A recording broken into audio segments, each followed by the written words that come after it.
Turning our attention now to football on this midweek edition of the SportsMax Zone. The final for the 2024 edition of the European Championship has now been confirmed, with England joining Spain in what is shaping up to be a momentous matchup on Sunday.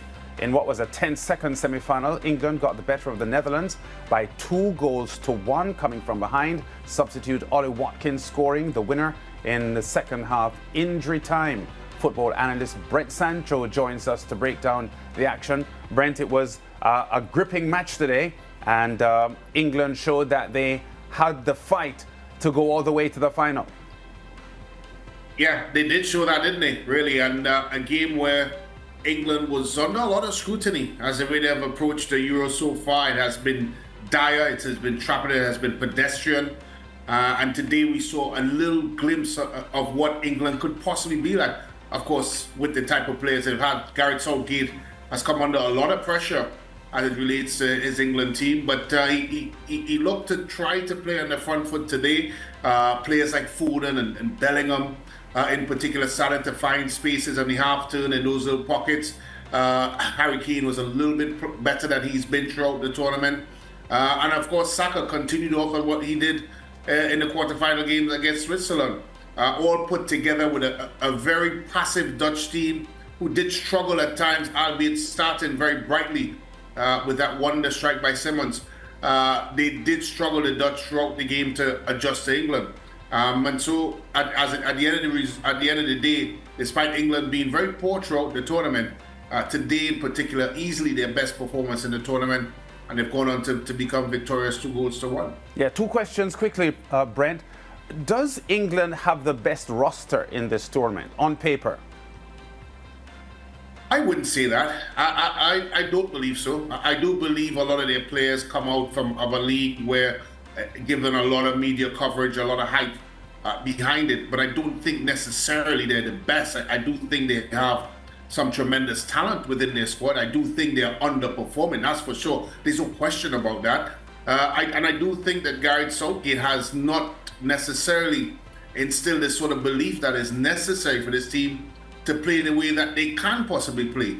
What we saw today was what Ollie Watkins has done throughout in the league season for Aston Villa. His movement up the ball, trying to run in behind, a little bit different from Harry Kane. We saw the pass from Cole Palmer, something that we've seen him done for Chelsea a couple of times. So I don't think necessarily talent-wise they are as great as they are trying to tell people that they are.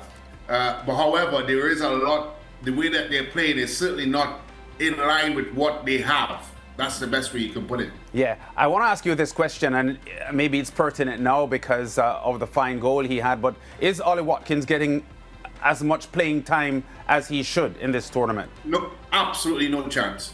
In fact, Lance, I was very surprised to see Harry Kane start today. And look, Harry Kane played a tiny smidge bit better. Still a liability for England so far. I'm not sure if he's carrying an injury. Mobility is not what we are used to with a Harry Kane. Certainly can't stretch defenses because he's very much statuesque-like. And I think Ollie Watkins is just a better option. And in the couple of minutes that he was given to play today, he showed that. The question is, I already know the answer, is that I do believe that they may be looking at a change. They need a mobile striker to play against the Spanish team, and I just don't think they're going to do that. Yeah, and Brent, just to add to what Lance asked you and to your response, I did the math, and Ollie Watkins has only played 20 minutes before today's match when you add up all the time he came on. So for me, it's just not good enough, especially when today he scored the goal that mattered the most, Brent, the goal that got you into the Euro 2024 final. One thing we can say, Mariah, about Gareth Southgate is that he would stay with what he considers to be tried, tested, and proven players. He has given a lot of support to Harry Maguire that has struggled really in training Manchester United, still got selected. Harry Kane has come under a lot of pressure as it relates to his performances. Phil Foden hasn't performed particularly well in this tournament, albeit, of course, today he had a much better game. And then, of course, the Trippier scenario. He has a fit Luke Shaw on the bench, and he took a while before he even brings him into this tournament, which, of course, we saw him for a bit in the quarterfinals, and then he got a whole second half. So it just tells me that he's the type of manager that is not going to alter anything despite and no matter what happens. And he gives his players the opportunity to try to improve in their performances. And going back to what Lance said, it's just, if you're looking at that roster, you're thinking that you can't. You can't. There's too much talent in that roster to dwell on things that are not going well. You just need to make the changes. And tournament football is all about making changes and utilizing your full squad. Brent, but my question to you would be uncomfortable changes because Harry Kane, the captain of England. So what do you do in that situation? I'd still make the change. I thought he's been poor. He's been even today. Harry Kane has been poor as well. I mean, yes, I'm putting a little bit of fluff and decorations around the cake, but he's still been poor. Harry Kane. He's done better, yes, but he's still poor. It's not what England needs. They need someone to stretch opponents. They need someone to run in behind defensive, and Harry Kane is not going to agree with that. Of course, he's got a very fortuitous penalty. Easily the worst call in the history of football I've ever seen, that penalty. But outside of that, he scores it. But outside of that, it's been okay from Harry Kane, a player that has given England so much. And because of that, I just suggest you probably need to shuffle the pack a bit going into the finals. But Brent, he is in line for winning the Golden Boot. He has 3 goals already after his penalty shootout today. So does that count for anything? Absolutely nothing, because it doesn't help England. They need something up front, and especially coming up against this very talented Spanish side.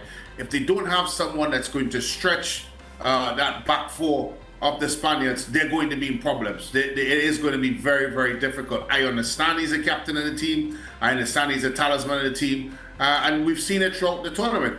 Big coaches make big decisions. And today, you have to give Southgate credit. He made a massive decision in taking Harry Kane off with about 10 minutes or so to go. Yeah. And that paid dividends. So I think he has to make similar sorts of decisions going into the game against Spain.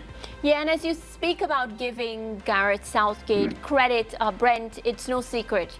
He has been criticized, many people have spoken about replacing him. A lot of negativity going into the match, but today after the match, he spoke to the crowd and he muttered one more, and of course the fans responded. Was it, them just being in the moment and the ecstasy of winning, or was it that, they believed in his game plan and they're supporting the coach? Listen, they'll support a win, and that's probably what they are supporting. This is tournament football. How many times we've seen probably not the best team in the tournament win a football title, and Gareth Southgate he's not lit himself alight as being the best coach for England. Facts would tell you different, results would tell you different, but I also have an eye, and I've been involved in this sport for very long enough, and I can tell you it has been poor. You go back to the Trent Alexander experiment. You go back to the Conor Gallagher decision. You go back to the decision to bring Luke Shaw. I could go on and on and on in the way they've played. They've been fortunate. And there's no English fan out there that could say anything different. However, this is tournament football. And as I said, not necessarily the best team in the tournament wins it. Sometimes you can be a bit fortuitous. Sometimes you can be lucky. And England have certainly rode their luck in this tournament so far. Yeah, but nobody can refute today. His substitutions were top class. It got him that final goal, and of course it got Gareth Southgate and his entire team into the final. Now, in the final, they're going to be playing Spain, and today I was thinking about it. Kobbie Mainoo is the youngest player in this England side. He's 19 years old, Brent, and he's going to come up against Lamine Yamal, who will be 17 by that time. I think it's a beautiful matchup. What are you thinking? And are you excited for this final? Is this the final that you think will be making the headlines, getting the people really, really excited about it? Well, I think if you're the English media and the English fan, you'd be excited about it because they're the ones that always talk about the trophy coming home. But it's England has certainly not been the best team in the tournament. And I go back to what I just said about tournament football. I would easily put France ahead of them. I would easily put Germany ahead of them. I might even dispute with you about Portugal being ahead of them. However, this is tournament football. They've rode their luck. They're in the final. It should be intriguing because the form that the Spaniards in suggests that this could be an easy blow. Everything that the Spaniards, in terms of the different departments, are a lot better than the English. Miles better. However, this is a one-off football game. Anything can happen. You could probably sprinkle the fact that if you get an official like the one we had today, like give that penalty, who knows what could happen.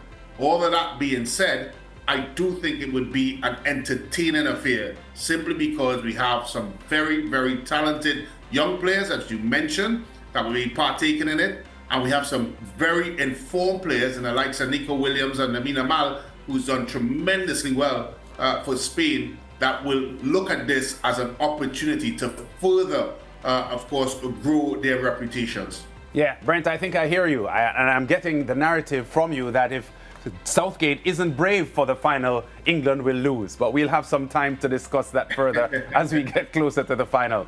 Of course, there is another Continental International trophy up for grabs, with a Copa America also getting close to its completion. Argentina got their 30th Copa America final spot at the expense of Canada on Tuesday, with a relatively comfortable 2-0 win, courtesy of goals in each half by Julian Alvarez and Lionel Messi, his first of the tournament. Colombia and Uruguay, who are seeking to break their tie with Argentina for the most Copa America titles in history, will face off tonight to decide who will join La Albiceleste in the final on Sunday.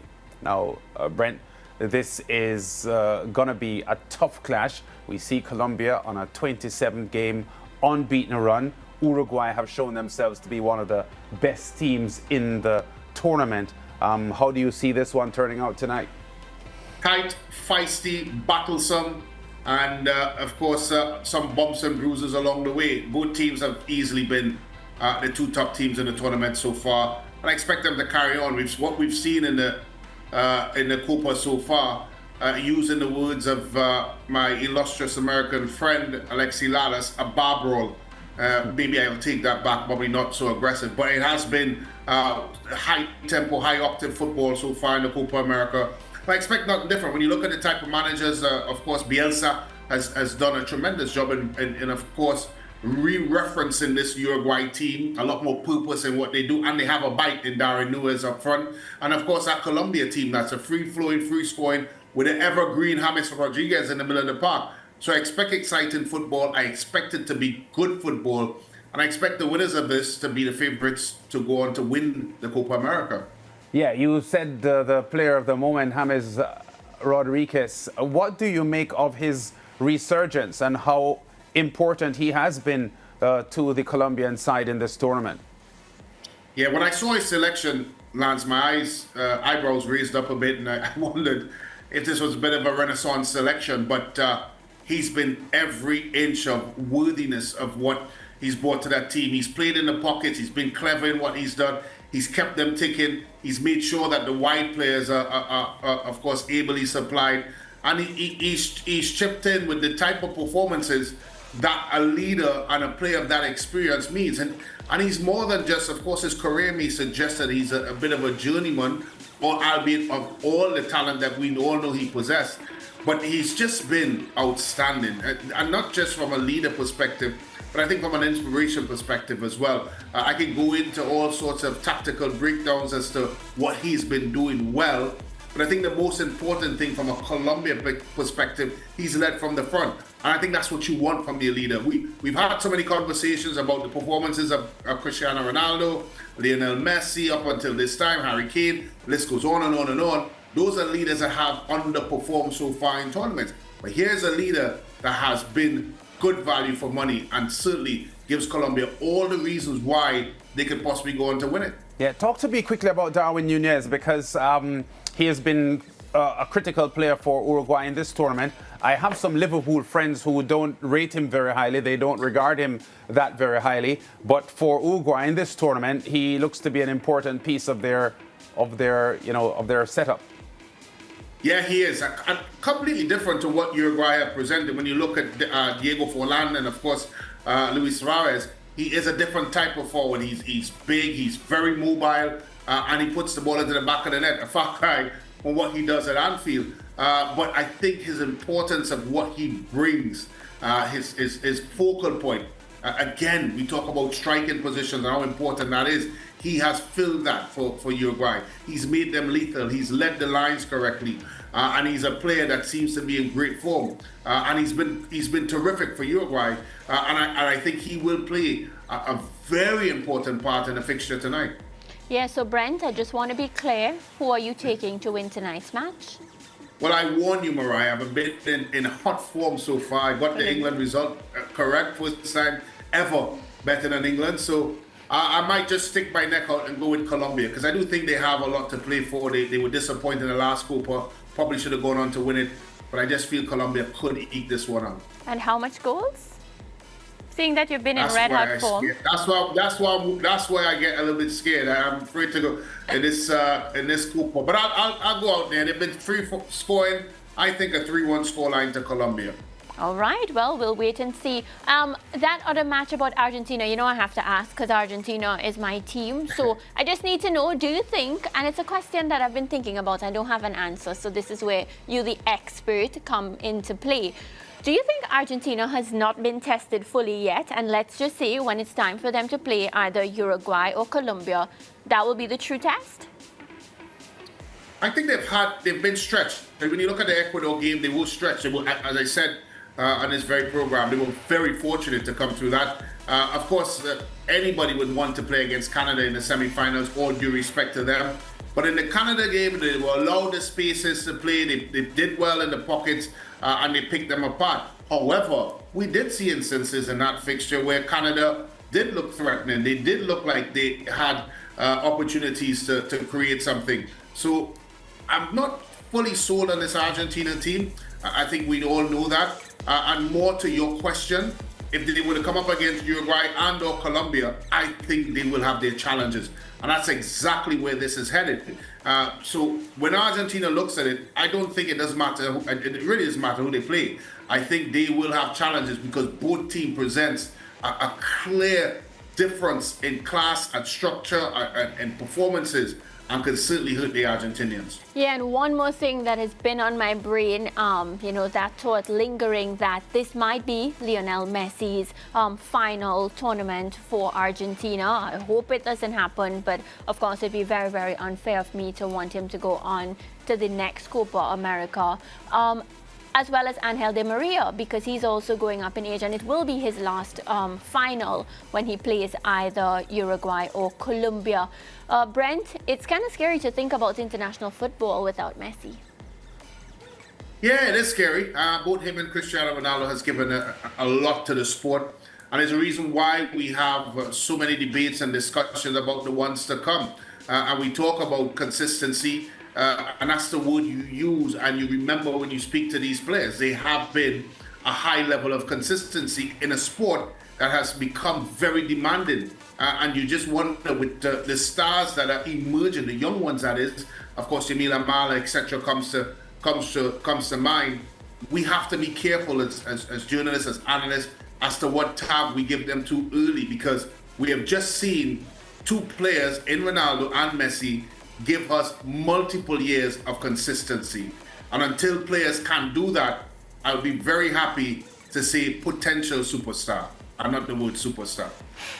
Okay, Brent, we're gonna leave it there, and we look forward to talking to you again, reviewing what happens tonight, and also looking ahead to the weekend's matches, both the Copa and Euro finals set for this weekend. Thanks, Brent. We'll talk again soon. Have a great one, guys. Yeah, we still have a lot more to come on the SportsMax Zone, including our Olympics track and field segment after the break. Back in a moment.